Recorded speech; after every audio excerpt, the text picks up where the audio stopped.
A lesson to learn, the undead should be burned, or harrow when again they will upon return. A lesson it be, upon sight one should flee, for unfed undead by most should be spurned. Their quest not unkind, the zombies would find, in the shadow of the firelight up above. Though they be but creatures of neutral demeanor, their plight thus most often would garner no love. Though in tune with sobriety, their place in society was lost to them always when push comes to shove. Though unusually good workers and adept with sobriety, zombies most certainly have no place in society. With minimal cost in the fell shadow lost, they confronted the ascent now before them. For likely no love for them awaited up above, the silence implored, but for to embolden. For lost not in time, thus the 80-foot climb proceeded in silence on through the darkness. No whispering witness, nigh madness to gift, to accost not the silence indeed, nor the lifeless. What foes for which to reckon, the plateau above them beckoned. Nigh witless they in wordless haste, nor torpid, exhibiting unruly grace. Across the ledge with piercing stare, accosted not the silence there. They gazed upon a furnished chamber, no foes as yet to put to chase. Dimly lit with sconce and brazier, and in this moment sense they danger. Immediate be a light to see, in the roof above a ladder be.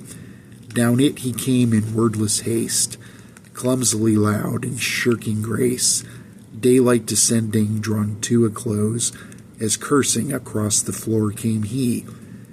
When down he sat, a purse went splat on the table, splayed, its prize begat. Focused as he rummaged through what contents be of gem or jewel.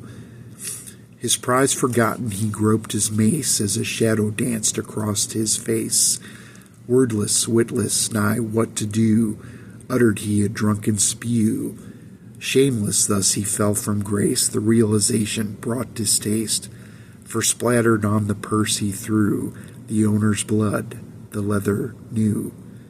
Catania stood upon the table, behind the thief was Claudia Abel. A swing with mine Esmeralda threw, rendering he a headless fool.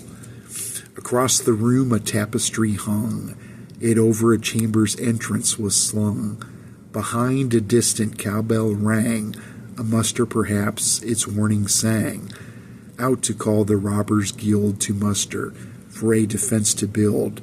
From behind her sang a bowstring's twang, which ceased the cowbell's warning clang. The axes then that Mithrax threw had cut the festoon rope in two, which brought the woven hanging down on several thieves upon the ground, who by the weighty cloth encumbered were lumpy beings who clumsily lumbered. Easy prey, these thieves at bay, but rats beneath the rug to pound. Stab they did the lumps until the bumps no longer wriggled still. Dark was their blood which seeped up through the cloth.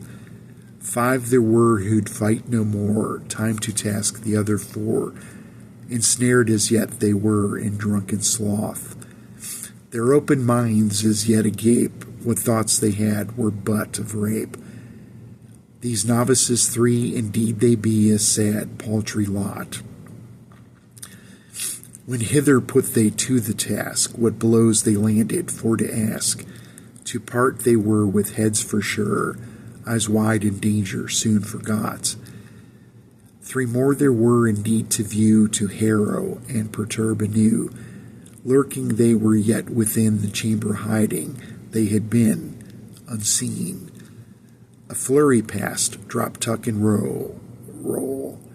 Leaped Derek aptly with his bow. Adroitly into the chamber came he, keenly searching for fell foes to demean. No foes indeed for he to lack, he staunchly pushed with his attack. Flew from he 3 arrows true, his mark hid he, but thrice he knew. Arguably yawned he as downed he one of the 3, of brigands to laud and number abroad. were they of naught but two. His entrance grand indeed but brief, entered he now, the grand master thief. Outpaced he the disgrace of his forlorn fallen minions, they who fell there by the sword and the dagger, thus begat his horde.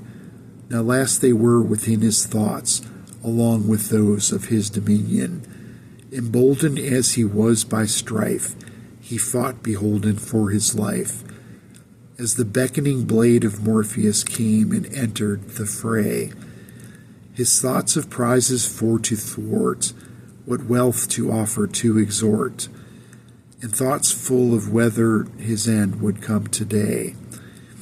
In question now it was to be for him what life had yet he, what scams unrealized yet to plan and surely ne'er to finish.